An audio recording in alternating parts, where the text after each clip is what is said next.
রুটির মতো দেখতে এই বিশাল বস্তুটিকে দেখে আপনার কি মনে হচ্ছে? আপনি কি কখনো ভেবে দেখেছেন যে নরম ফোমের বিছানায় আরাম করে ঘুমান, তার ভেতরের ফোমটি আসলে কারখানায় কিভাবে তৈরি হয়? আজকের এই ভিডিওতে আমরা সেটাই দেখাতে চলেছি, যা দেখলে আপনার চোখ কপালে উঠবে।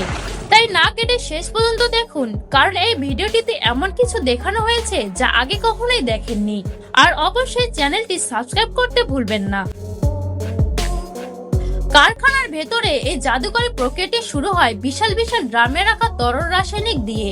এগুলোর মধ্যে একটি হলো পলিয়ন এবং অন্যটি হলো আইসোসায়ানেট। এই দুটি উপাদানই ফোম তৈরির মূল ভিত্তি। এগুলোকে সেই বিশাল বিশাল ড্রাম থেকে বের করার জন্য ড্রামটিকে কেটে নেওয়া হয়।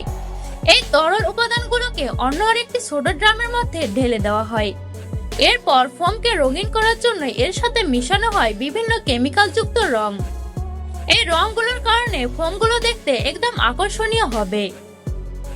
এরপর একটি ঘূর্ণায়ন মেশিনের সাহায্যে খুব ভালোভাবে রঙের সাথে এই তরলগুলো মেশানো হয়। বাইরে থেকে দেখে মনে হতে পারে এগুলো সাধারণ তরল, কিন্তু আপনি বিশ্বাস করতে পারবেন না, একটু পরে এই তরল রাসায়নিক পদার্থগুলো জাদুর মতো কাজ করতে শুরু করবে। এরপর এই মিশ্রণটি একটি বড় বাক্সের ওপর অবিচ্ছিন্নভাবে ঢালা হয়।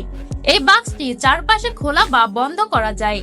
এটি ফোমকে নির্দিষ্ট আকার পেতে সাহায্য করে এবং চারিদিকে ছড়িয়ে পড়া থেকে আটকাবে।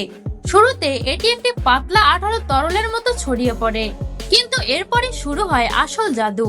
ঠিক কয়েক সেকেন্ডের মধ্যেই উৎপন্ন কার্বন ডাই অক্সাইড গ্যাসের কারণে মিশ্রণটি ধীরে ধীরে সাদা ফেনার মতো ফুলতে শুরু করে। এই প্রক্রিয়াটিকে রাইজিং বা ফুলে ওঠা বলে। মাত্র 1 মিনিটেরও কম সময়ে সেই কয়েক ইঞ্চি পুরো তরল স্তরটি প্রায় 4 থেকে 5 ফুট উঁচু এক বিশাল সাদা পাহাড়ে পরিণত হয়। এই দ্রুত ফুলে ওঠার দৃশ্যটি সত্যি মনোমুগ্ধকর। ফোমের অভ্যন্তরে লক্ষ লক্ষ ছোট ছোট বাতাসের বুদবুদ আটকা পড়ে, যা এটিকে নরম, হালকা এবং তুলতুলে করে তোলে। এই পর্যায়ে সদ্য তৈরি হওয়া ফোমটি বেশ গরম থাকে।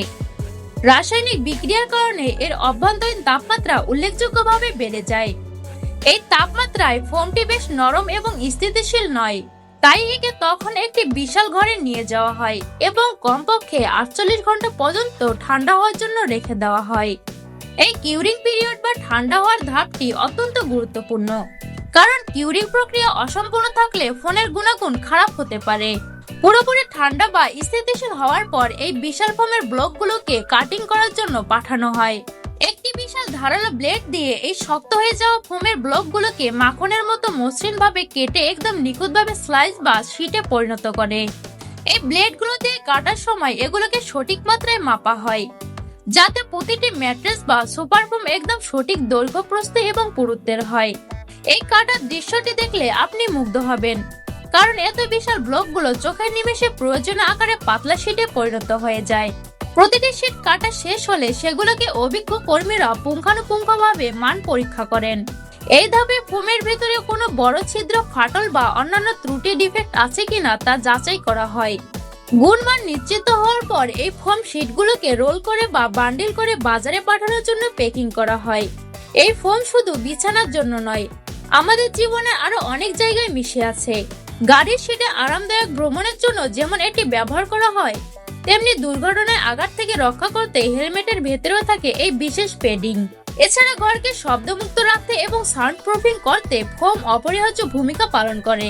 পুরো প্রক্রিয়াটি দেখলে অবাক হতে হয় যে কিভাবে কয়েকটি সাধারণ তরল রাসায়নিক উপাদান একটি জটিল রাসায়নিক বিক্রিয়ার মাধ্যমে শেষ পর্যন্ত আমাদের ঘুমানোর আরামদায়ক তোষক, ছোপা বা বিভিন্ন শিল্প পণ্যে ব্যবহৃত গুরুত্বপূর্ণ উপাদানে পরিণত হয়। বিজ্ঞানের এই অসাধারণ ব্যবহারটি সত্যি দৈনন্দিন জীবনে অপরিহার্য হয়ে উঠেছে।